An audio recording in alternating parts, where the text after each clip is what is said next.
Guys, welcome back to the podcast. I'm Amanda. I'm Laura. And I'm Kendra. And today we are going to talk about something called clean pain versus dirty pain. So, you know what it's like to have a patient die. Maybe you don't, but I do. You feel genuine grief, but then immediately your inner critic might start knocking, and suddenly you're replaying the case, wondering if you missed something, catastrophizing about, like, would they have done better if my colleague had seen them? What does this mean about me as a physician? Am I even good at my job? And by the time you pull into your garage from your shift, you're not just sad. Hopefully you're not, but I would be a hot mess. And so today's topic is clean pain versus dirty pain. It comes from the world of behavioral science and psychology. Most physicians have never heard this framing, but once you understand it, you're going to start to see it everywhere. This is important for physicians because medicine hands us an enormous amount of both kinds of pain. But training teaches us to suppress one and literally marinate in the other. So we'll get into that. The three things that we're covering today are what clean pain and dirty pain actually are, why physicians are especially set up to get stuck in the dirty kind, and then what it looks like to move through pain instead of spinning and wallowing in it. Okay. So, definitions. Clean pain is the emotional pain that is a direct and appropriate response to what's actually happening. So it belongs, it fits the situation. Here's the key thing, it moves. Not fast and not without hurting, but it just has a direction. And on the other side of it, you're usually more human, more present, more clear. Clean pain actually refines you. So it just allows a time of editing if needed, but then you can keep going. So there's a direction and there's movement. So an example would be losing a long-term patient. So maybe someone you've known for years, you've taken care of for years, and the family, it could be a spouse, you take care of both the husband and wife, but you know their story. And then they become elderly, right? So they may have been in your practice for couple decades, you know them well, but they become elderly, they have comorbidities. It makes sense that their time has come, right? And so there's grief there, and that grief is appropriate. It belongs there due to the fact that you've just established a relationship. And it's actually evident that you cared about this person, not just a patient in your registry. And if you let yourself feel it, like actually feel it, not just register it and immediately redirect, it will move through you. It doesn't have to destroy you. Other types of examples that might resonate for us physicians is like the fear after a near miss. So you're like, find out some information after you admit the patient from the E, or like maybe later, after you admitted a patient and they got discharged home. I don't know, but you just get that like information, like, remember that patient? You're like, my brain goes, it's like the dog that goes, or something like the sadness after delivering a terminal diagnosis. Like that is never fun, but it's appropriate and it's there and it can move through you. Or maybe the disappointment when you did give everything and it wasn't enough. And I've felt this a lot. And then Elle can speak to this, the honest exhaustion of a brutal stretch of shifts. Like, whoo. And then the grief of realizing the career you imagined isn't the career you have. I can attest to that one as well. So let's contrast that, or let's talk about the other type of pain is dirty pain. And that is what we add on top. So it's not coming from the situation. It's coming from our thoughts about the situation. And this is really where it can heap up. Specifically, thoughts that loop, escalate, ruminate, compound.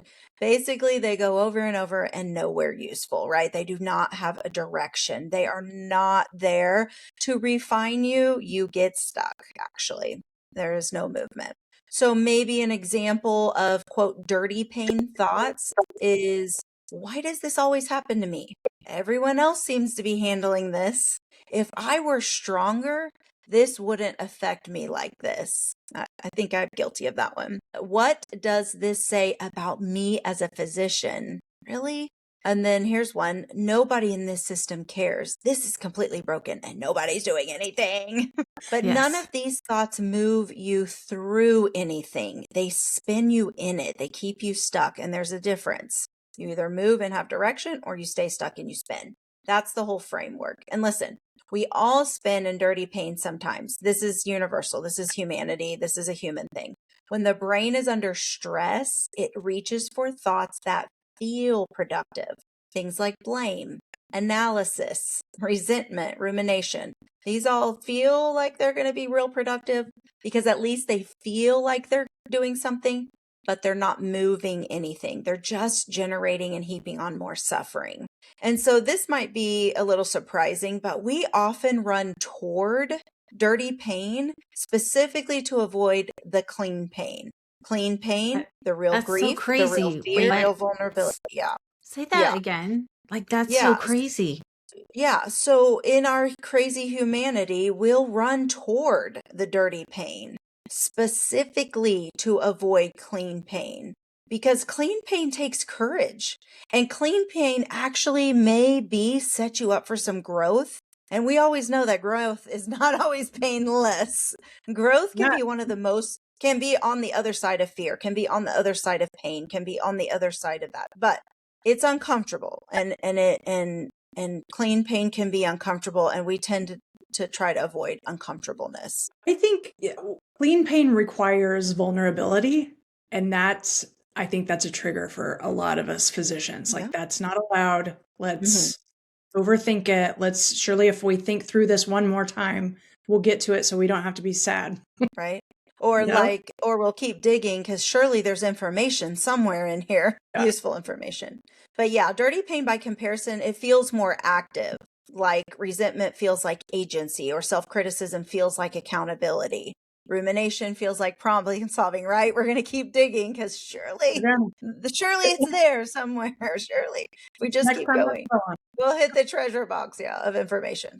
So the brain offers that dirty pain as an escape. So here's an analogy. You bond with a friend or colleague over complaining, right? There's genuine connection happening. You're validating each other. You're not alone in the situation, but the original pain hasn't moved. There's no plan. You haven't chosen to accept your situation or even do anything about it. So you've just added resentment to it and called it connection. So the goal isn't zero pain. The goal is learning to tell the difference and to stop running from the kind that actually heals you. Ouch. Dang. Because I will say, that complaining and venting to each other or even gossiping does generate some oxytocin, which that's the bonding hormone and it feels better temporarily. But if you reflect on it, generally afterwards you don't feel so great. So yeah. I think too, there's a big difference in like a one-time thing, but if you're the same thing 50 times, yeah, then are you really solving anything, or is this just a bonding where maybe you could go see a movie together? I mean, collaborating or corroborating, whatever you want to say, over something definitely feels like you're connecting and you're like, yes, we're on the same team. Go team. You are. Yeah. I'm going to need to look this up. It's like, if you complain to somebody once, I got to look it up. I'm going to botch it, but it's like you're connecting. But if you complain to the same person about the same problem twice, you're not trying to problem solve. You're needing attention. So it's just like, yeah. oh. And I think the word that I would use there is colluding. Like you're conspiring to keep each other stuck because you're blowing off enough steam to just make it comfortable, but you're doing nothing to change it.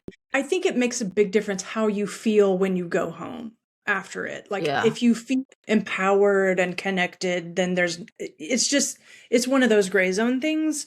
If you go home more angry, more resentful about the same problem that you've had for the past 5 years, I think that's how you could probably gauge it, if it's truly beneficial or not. I think that's true. And that's where learning to pay attention to how your body actually feels. If you feel more energized in the moment, but actually feel more tired or more inflamed, if you know what I mean, that feeling of just your body, it doesn't feel good. That's good information. All right. So we're going to talk about why physicians are set up to get stuck and what dirty pain looks like in medicine. Medicine creates nearly perfect conditions for dirty pain to take over. I know you're all stunned and shocked, but here's why. I know, it's shocking. What? Perfect little career that we chose. Point 1, training teaches physicians to suppress clean pain. So from day 1, the message is feel it later. We don't have time for that. Push through, compartmentalize. The patient needs you right now. And, in acute moments, that's functional. That's true. You can't process your feelings when someone is coding. So temporary compartmentalization is a real helpful, useful clinical skill. The problem is what happens after. And for most physicians, feel it later became never feel it. Stuff it down in the basement of your soul. And I love what my daughter's psychology professor said, and I've said it multiple times on this podcast, but you stuff your feelings down into the basement, they go down there and lift weights, and they come up stronger than ever later. That compartment door gets locked, and I think about those scary trunks in the attic that have the chains on them and the dust, and something in it's shaking, trying to get out. Physicians become very good at that one specific skill, noticing they're having an emotion and immediately shutting it down. Yeah, I feel it. So the clean pain, grief, fear, moral injury, genuine exhaustion never gets processed. It doesn't disappear. It just accumulates like all those little chained up chests in the basement or the attic. So point 2, unprocessed clean pain finds its way out as dirty pain. The physician who never grieved the patient who died starts snapping at a nurse. The physician who never sat with the fear after a near miss starts overworking to prove something to themselves. The one who never acknowledges what moral injury actually costs starts to build resentment. I mean, that doesn't take long. Oh, It takes that's easy. 5 minutes. Yep. Toward the administration, toward the system, toward colleagues who seem to have it easier. And remember what we say about that kind of resentment is drinking poison, expecting other people to die. So all these things are coming out of those locked chests like zombies or ghosts that are not very attractive. That resentment and irritability and cynicism, that's just often displaced clean pain. The dirty pain is a covering. It even feels righteous sometimes, but underneath it is grief, fear, and hurt that was just never allowed to be just what it was. So I'm going to talk about an example now. A bad outcome or difficult case. So a physician loses a patient or has a complication or delivers a life-changing diagnosis. This happens to all of us if you've been working for more than 3 weeks in medicine. Clean pain is available there. That's the real grief, the pain of having made a mistake, or the sadness of having to share this bad news. That pain belongs, and it makes a doctor more present. It makes us more compassionate if we let it in and we process it and let it move through us. What actually happens instead so many times is that we register that hurt for about 30 seconds, maybe less, close the door, and within 2 minutes, our brain is running a replay loop. Did I miss something? Should I have ordered that scan? What does the family think? Would my colleagues have done a better job? Oh my gosh, I hear that so much. Other people are faster and better than I am. What does this say about me? That replay loop is dirty pain. Rumination, preemptive shame, self-attack. Basically, stories piled on top of the pain. We are so creative. Our smart doctor brains are just so good at coming up with all these crazy stories to make us miserable. And it feels like the right thing to do. It feels like accountability. It's not accountability. It is suffering without direction. Wow, that sounds pretty bleak and pointless. And it doesn't produce growth. It produces exhaustion, defensiveness, and emotional numbing. All right, example 2, brutal shift or brutal clinic day. Imagine you're working in a place that's short-staffed with high acute patients in the hallway. Impossible metrics. Hard to imagine. Moral injury at every turn. And just as a reminder, that moral injury just means that you should be able to deliver better patient care than you are able to do given the constraints of where you're working. And so most of us experience that. Clean pain is there. That's legitimate grief about working in a system that just doesn't support good care. And that pain deserves acknowledgement. What often happens instead, we get home, we spend 3 hours in a loop while we're probably trying to numb our feelings with food on the couch and watching trash TV, get resentment towards specific administrators, comparison to other specialties, guilt about their mood around their family, shame for not being more resilient. And more often that will look like, it's not looking like I'm just not resilient enough. It's looking like I'm weak, or other people can do this better than I can. Guys, we've talked to enough doctors. It's just not true. This stuff is near universal. Okay. We all experience this. They can't even name what they're actually feeling anymore. They're just numb or dysregulated, or just like don't even know what their feelings are doing, and definitely don't have any emotional control. The clean version of this, which is available even if it's harder and it takes practice, and that's probably another career-long pursuit, if not lifelong pursuit. That sounds like today was genuinely terrible and I'm genuinely depleted, and that's okay. That makes sense. It matters. It's okay. The sentence could lead somewhere, like maybe a real conversation with a partner or a friend. Maybe you can journal about it. Maybe reflect and decide, is there something I want to do about this? Is this a sustained problem? Do I need to make some changes about how much I'm working or where I'm working? Just 5 minutes of sitting in the car before going inside. 5 minutes, okay. 2-3 hours like I used to do, that's not what we're going for. That's a red flag that you got something more serious going on. So that clean pain drives us to something that will actually change things. And example 3, the comparison spiral. Oh boy, medicine is set up for comparison. It's set up like a factory, and we are the workers on the assembly line. And how many units? I mean, if you think about us as like Amazon workers, how many boxes are we packing per hour? There's no measure of like, what was your genuine emotional connection with people? You can't even say that about Press Ganey's, because that's more like, did you order the test that they wanted you to order? So the parts that we really feel like were important to us when we came into medicine, we don't get measured on. Nope. It's RVUs, productivity.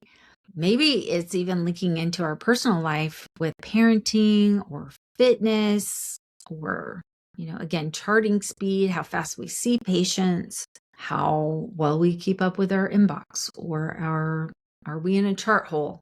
And because doctors mostly see the social mask that other people wear, that professional polished exterior, or the Instagram or TikTok, curated life that gets posted, most of us assume that they're the only ones struggling internally. And again, I will tell you that is not true.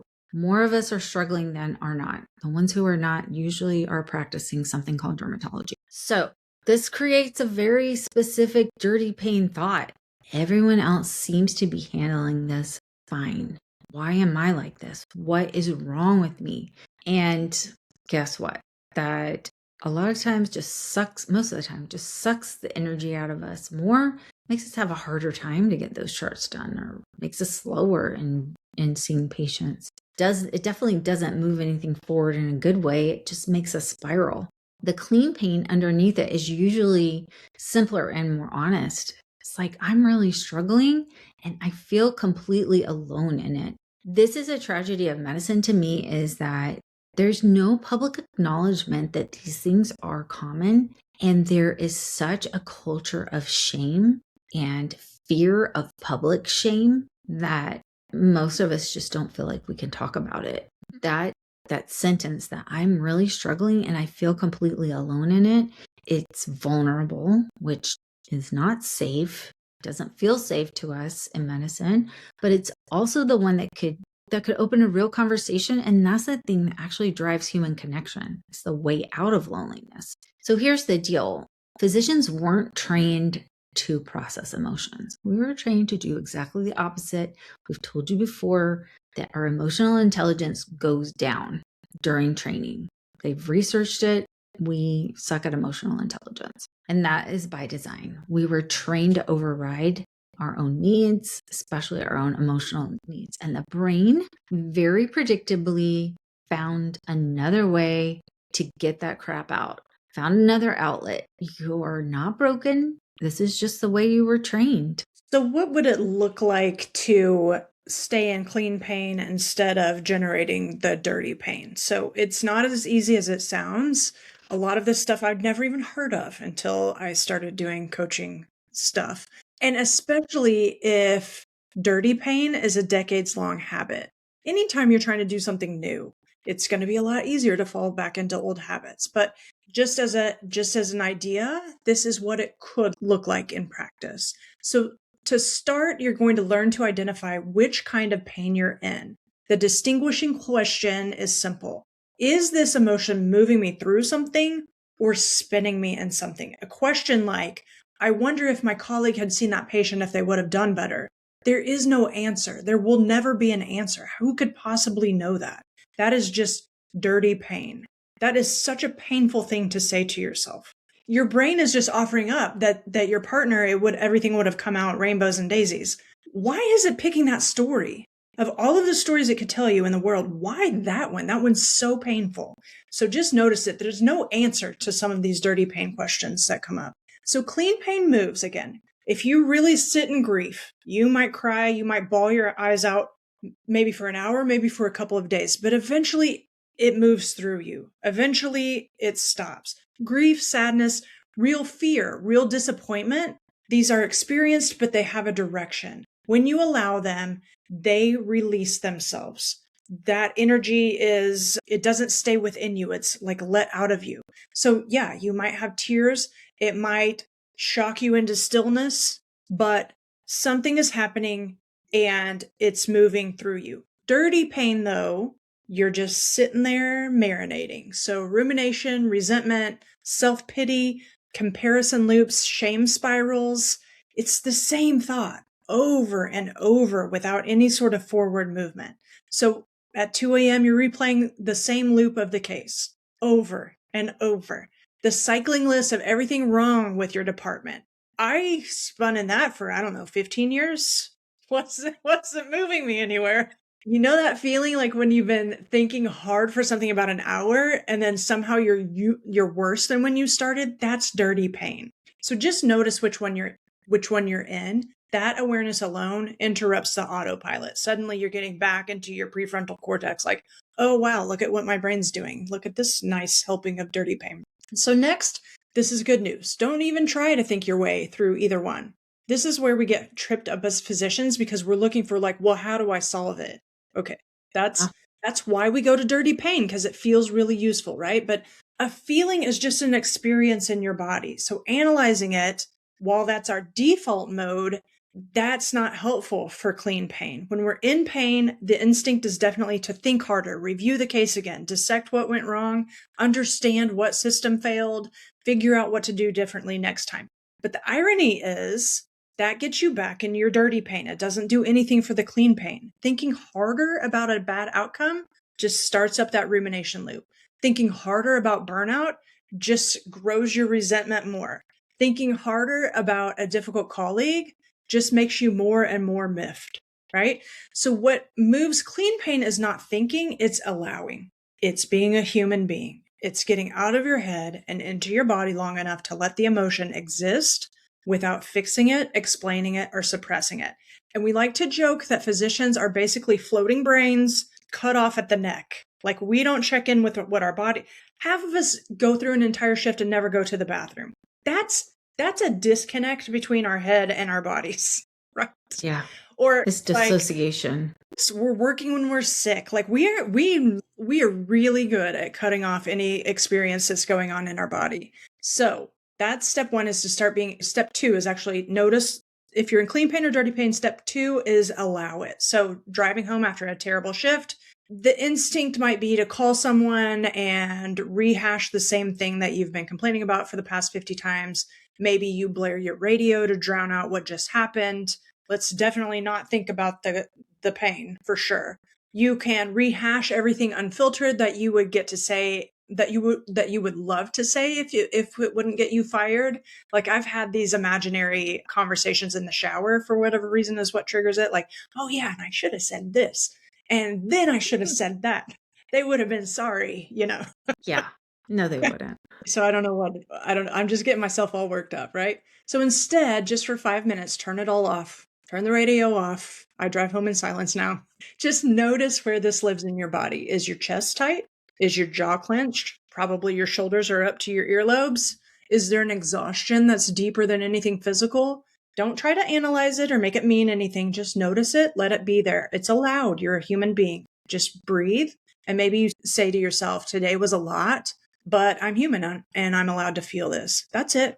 That's all you have to do to allow clean pain. It sounds so simple, and it's also one of the most underutilized skills in physician wellness.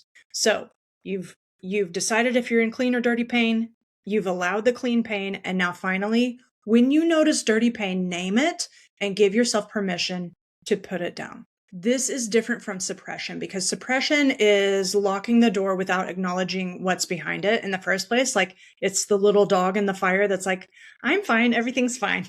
Mm-hmm. And the place is burning to the ground. This is different. You're acknowledging it, recognizing it for what it is, and then choosing not to keep feeding the monster. So when that 2 a.m. loop starts, should I have ordered that scan? Did I miss something? I always do this. Instead of engaging in that loop, acting like you're doing some useful problem solving, you can say, hey, I know what this is. This is dirty pain. This is not helping me. Nothing productive is happening here. You might still feel the anxiety. That's okay. But at least now you're going to stop generating more of it. And then this is what takes a little practice. You redirect toward the clean pain underneath. I'm scared. I care about that patient and I'm scared. That sentence you can sit with. That sentence you can do something with. It's got somewhere to go. What keeps physicians from doing this, though, is that many of us carry the belief, whether it be through our training or our upbringing or whatever, and often we've never examined it, that letting ourselves feel the pain means we will never be able to function again. We feel like if we experience the sadness, if we let ourselves cry, as if like it's never going to end, it's just all going to overtake us and be years of just tears falling and you're not able to function. But if you really grieved, if you really sat with the fear or acknowledged how much pain you're in, we think that we're going to fall apart, like we're just Mount Vesuvius ready to blow. But here's what's true is that suppression is what creates the dysfunction over time. It creates numbing, cynicism, detachment. It creates the burnout. That's the result of years of locked compartments that are below the surface. So allowing the clean pain, truly grieving, acknowledging the fear is what keeps physicians human, sustainable, and present. I will tell you, when I have a client that starts coaching, it is the weirdest thing that sometimes they'll log on and just tears start flowing and they don't know where they're coming from. But that's that pent up stuff that they've never had a safe place to be with someone else who knows what they're going through. And it's such a relief to just start to let that out. You're not going to fall apart. This is what's going to allow you to move through. So your actionable takeaway is, listen, you drive home from your work already, use it. So before you hit play on a podcast or a sports game or something that's going to distract you, take 5 minutes and ask yourself 3 questions. 1, what did I really feel today? Am I really angry or am I hurt? This is not the time to ask you what you should have felt. You don't need to look for a silver lining or coach yourself or anything. That's not what you think would be normal to feel in this situation. What did you actually feel? Name it. Was it grief? Was it fear? Was it exhaustion? Was it guilt? Was it frustration, satisfaction? Did you actually have a good time? God forbid. Whatever's true, that's just information. It's just good to notice. So number 2, is there any clean pain I closed the door on? For a good reason, maybe I was coding somebody. But is there something that I need to work through now? Would it be better not to keep it trapped within me and to let it go? So this is where any grief, fear, or honest sadness that you shut down mid-shift, that you didn't have time to process, give it 30 seconds. Just acknowledge it exists. You're a human being and you are worth this. You deserve this. You don't have to solve it. You just need to let it be real for a moment. Number 3, what dirty pain am I carrying? What have you been spinning on, ruminating, comparing yourself to, catastrophizing, or resenting? Just notice it. You don't have to fix it.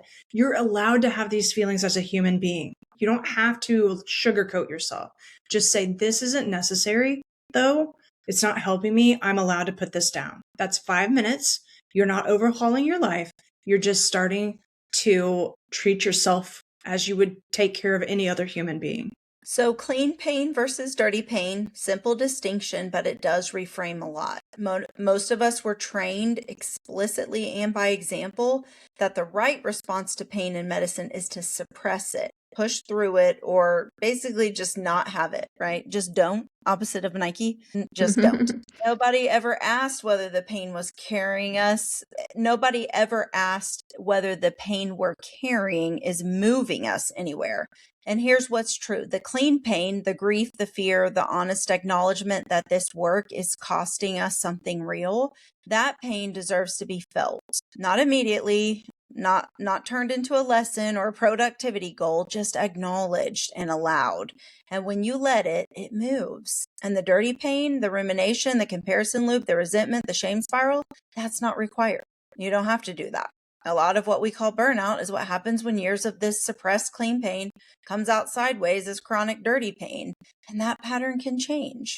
You went into medicine because you're someone who cares. That was never the problem. That was actually the whole point.